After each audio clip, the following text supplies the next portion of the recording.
नमस्कार मित्रांनो, बायोगॅस संयंत्राच्या पाया बांधण्याच्या या स्पोकन ट्युटोरियल मध्ये आपलं स्वागत आहे। हा ट्युटोरियल खास गवंड्यांसाठी उपयोगी आहे। आता आपण बायोगॅस संयंत्र कसे बांधायचे याबद्दल जाणून घेणार आहोत। हे दीनबंधू प्रतिमेवर आधारित आहे आणि याची क्षमता 2 घनमीटरची आहे। सुरुवात करण्यासाठी खालील गोष्टी माहित असले पाहिजे। बायोगॅस संयंत्रामध्ये 3 विविध टँकचा समावेश आहे: मिश्रण टँक, डायजेस्टर टँक बरोबर घुमट आणि मळीचा टँक। खालीलप्रमाणे या टँकचे आकारमान आहेत। मिश्रण टँकचा व्यास 22 इंच आणि उंची 2 फूट असावी। गॅस धरणारा घुमटाचा व्यास हा 7 फूट व 6 इंच आणि केंद्रातून उंची 4 फूट असावी। वरचा मळीचा टँक हा 5 फूट 2 इंच लांबी, 3 फूट 2 इंच रुंदी आणि 4 फूट खोल असावी। खालच्या मळीचा टँक हा 2 फूट लांबी, 2 फूट रुंदी आणि 2 फूट 2 इंच खोल असावी। गवंड्यांना सोप्या पद्धतीने समजण्यासाठी हा व्हिडिओ दिवसानुसारच्या उपक्रमाने दाखवत आहे। पहिल्या दिवशी बायोगॅस संयंत्राच्या जागेच्या क्षेत्रावर खोदकाम सुरू होते। येथे दाखवल्याप्रमाणे डायजेस्टर टँक आणि मळीच्या टँकची रूपरेखा चिन्हांकित करण्यासाठी चुना पावडरचा वापर करा। चुना पावडर कोणत्याही हार्डवेअर दुकानामध्ये सहज उपलब्ध होतो। क्षेत्र चिन्हांकित करून झाले की खोदण्यास सुरू करा। फावड्याचा वापर करून 8 फूट व्यास आणि 4 फूट खोल एक गोलाकार खड्डा खोदा। मोठ्या खड्ड्याला लागून एक दुसरा 2 फूट 5 इंच लांबी, 1 फूट रुंदी आणि 4 फूट खोल खड्डा खोदा। 2 मजूर 2 दिवसात हा खड्डा खणू शकतात, अन्यथा 3 मजूर एका दिवसात हे कार्य पूर्ण करू शकतात। खड्ड्याची कर्मभूमी अंतर्गोल आकाराची असावी आणि बाकी खड्ड्यांपेक्षा 2 फूट खोल असावी।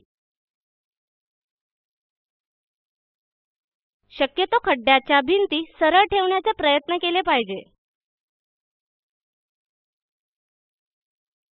येथे एका दिवसाचा उपक्रम पूर्ण होतो। आता दुसऱ्या दिवसाचा उपक्रम सुरू करू। दुसऱ्या दिवसाचे उपक्रम खालीलप्रमाणे आहेत: डायजेस्टर टँकसाठी पाया बसवा, ताराची जाळी वापरून डायजेस्टर टँकसाठी घुमट बांधा, मिश्रण टँक बांधा आणि मळी टँकच्या भिंती तयार करा। या ट्युटोरियल मध्ये आपण फक्त खड्डा खोदण्याचे आणि डायजेस्टर टँकसाठी पाया बसवण्याची पद्धत शिकणार आहोत। इतर विषय पुढील ट्युटोरियल मध्ये शिकवले जातील।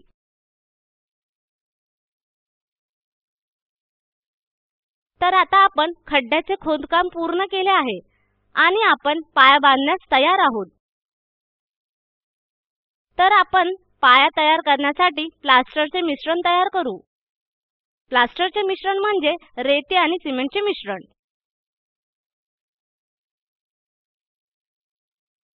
हे मिश्रण पुढील प्रमाणे तयार करा: वाळू 200 किलो,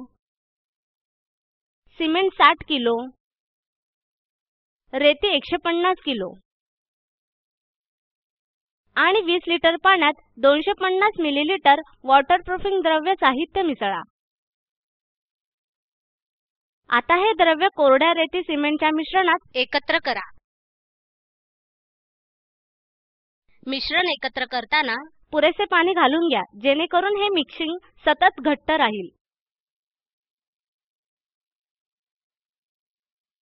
चित्रात दाखवल्याप्रमाणे सर्व मिश्रण एकत्र करण्यास एक फावडा वापरा। रेती सिमेंटचे हे मिश्रण आता वापरण्यासाठी तयार आहे। एक लहान थापी वापरून या मिश्रणाने गोलाकार थापून घ्या। प्लास्टिकची जाडी जमिनीपासून 3 इंच असावी। या प्रकारे खड्ड्याचा मजला बांधला जाईल. खड्ड्याचा मजला अंतर्गोल आकारात आहे.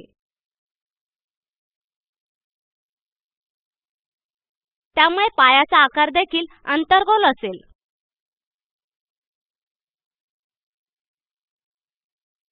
या मिश्रणाने बाजूच्या भिंती काळजीपूर्वक 3 इंचापर्यंत बांधा. मात्र अंतर्गोलाचा भाग वाढवू नये. काळजी घ्या की कडेचा भाग जाडसर असेल तर लहान थापी वापरून सपाट करून घ्या. घुमट योग्य संतुलनामध्ये असेल याची खात्री करा. पाया उभारून झाल्यावर सुकण्यास 12 तास तसेच ठेवा. चित्रामध्ये दाखवल्याप्रमाणे भारदस्त भिंती आणि अंतर्गोल खड्ड्याकडे लक्ष द्या. तसेच सपाट केलेल्या कडाकडे लक्ष द्या. याचबरोबर येथे हा पाठ संपला. थोडक्यात या ट्युटोरियलमध्ये आपण बायोगॅस संयंत्राचा पाया बांधायला शिकलो. हा व्हिडिओ IIT बॉम्बे मधील स्पोकन ट्युटोरियल संघ व रुरल ICT संघाच्या संयुक्ताने तयार केला आहे. या प्रकल्पाच्या अधिक माहितीसाठी या लिंकवर जाऊ शकता. स्पोकन ट्युटोरियल संघाबरोबर मी रजनी भोसले, रुरल ICT संघाची सदस्य आपला निरोप घेते. सहभागासाठी धन्यवाद.